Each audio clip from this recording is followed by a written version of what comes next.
அனைவருக்கும் நமஸ்காரம். உங்கள் கேதுவின் காதலன் பேசுகிறேன். நமது நெக்ஸ்ட் டிவி நேயர் அனைவருக்கும் இந்த குரு பெயர்ச்சியினுடைய பலன்களும் வாழ்த்துகளும் அனைவருக்கும் சொல்லிக்கொள்கிறேன். இப்போது உதாரணமாக நம்ம பேசுவோம். எல்லாருக்கும் ஒரு ஆவல், குரு பெயர்ச்சி, ஆம் ஒரு நல்லது நடந்து விடாதா என்ற ஏக்கம், நம் குடும்பத்தில் திருமண விழாக்கள் நடந்து விடாதா என்ற மற்றொரு ஏக்கம்.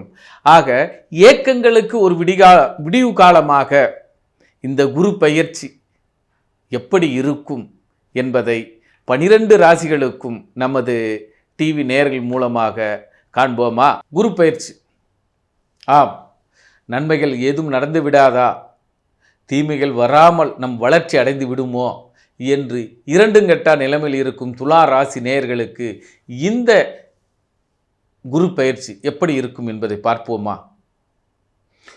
துலாம் ராசி நேயர்களுக்கு மாற்றங்கள் குருவால் வந்தே தீரும். 10 குரு, பதவி உயர்வும் சரி, பதவி மாற்றம் சரி, வீடு மாற்றம் சரி, உறவு மாற்றம் சரி, மாற்றத்திற்கு உண்டான ஒரே காலம் துலா ராசி நேயர்களுக்கு மட்டுமே. ஆம், தொழில் ரீதியாக, மரியாதை ரீதியாக, அல்லது மாமனார் என்ற அந்தஸ்தும் மாமியார் என்ற அந்தஸ்தும்,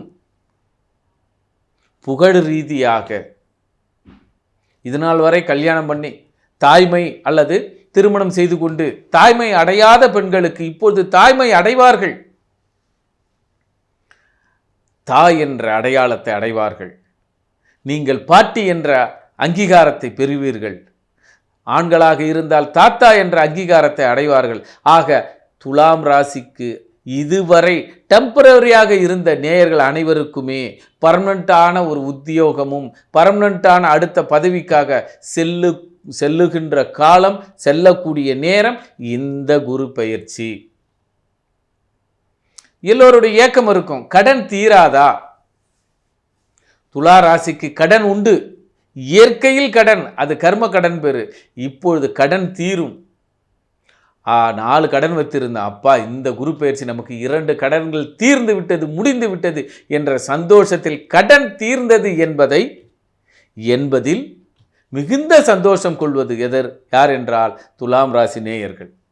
வாய்ப்பு இருந்தால் இவர்கள் வெளிநாடுகளுக்கு, வெளியூர்களுக்கு, வெளி மாநிலத்திற்கு சென்று ஓரிரவு தங்கி இறைவனை வழிபட்டோ அல்லது குலதெய்வத்தை வழிபட்டோ 4 பேருக்கு அன்னதானங்கள் செய்து வந்தால் மலர்ச்சி கூடுதலாக மகிழ்ச்சியாக இருக்கும், கடன் நிவர்த்தியாக இருக்கும்.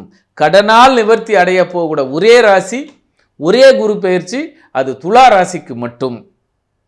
அதுபோல இதனால் வரை வெளிநாடுகளுக்கு செல்ல முடியாதவர்கள் இப்பொழுது செல்லுங்கள், இப்பொழுது அப்ளிகேஷன் போடுங்க, இப்பொழுது கேளுங்க. வெளிநாடுகளில் இருந்து நல்ல ஆப்பர்ச்சுனிட்டி இப்பொழுது கிடைக்கும். ஸோ துலாம் ராசி வீடு மாறுதலும், இடம் மாறுதலும், தொழில் மாறுதலும், கடனும் மாறுதலும். இப்போ 4 கடன் இருந்தால் கண்டிப்பாக 2 கடன் முடித்து விடுவீர்கள். 2 கடன் தான் இருக்கும். ஆக கடன் தீருகிறது இந்த 2026. இந்த குரு பெயர்ச்சி துலா ராசிக்கு கடன் தீரும் குரு பெயர்ச்சி. தைரியமாக இருங்க. அதே நேரத்தில் துலா ராசி இப்பொழுது உங்கள் நகைகளை பெரும்பாலும் பாருங்கள், துளாராசி நேயர்கள் இப்போது நகையை விற்கிறதுக்கு முயற்சி பண்ணுவாங்க. இருந்த நகையை விற்றுட்டு இன்னொரு நகையை எடுப்பாங்க, அல்லது விற்று வேறொரு கடன் அடைப்பாங்க. குறிப்பாக நல்லா புரிஞ்சுங்க, துளாராசி வரப்போகிற காலங்களில் தங்கம் சரிய போகிறது. வாய்ப்பு இருப்பவர்கள் தங்கத்தை விற்று கடனை அடைத்துவிட்டு மன நிறைவாக இருங்கள். பிற்காலத்தில் நாம் தங்கம் குறைய போகிறது, குறைந்த அளவில் நாம் இழந்த செல்வத்தை வாங்கலாம்.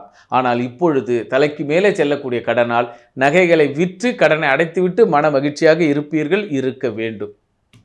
ஆக துளாராசி நேயர்களுக்கு கடன் அடைபடுகிறது. நன்றி, வணக்கம்.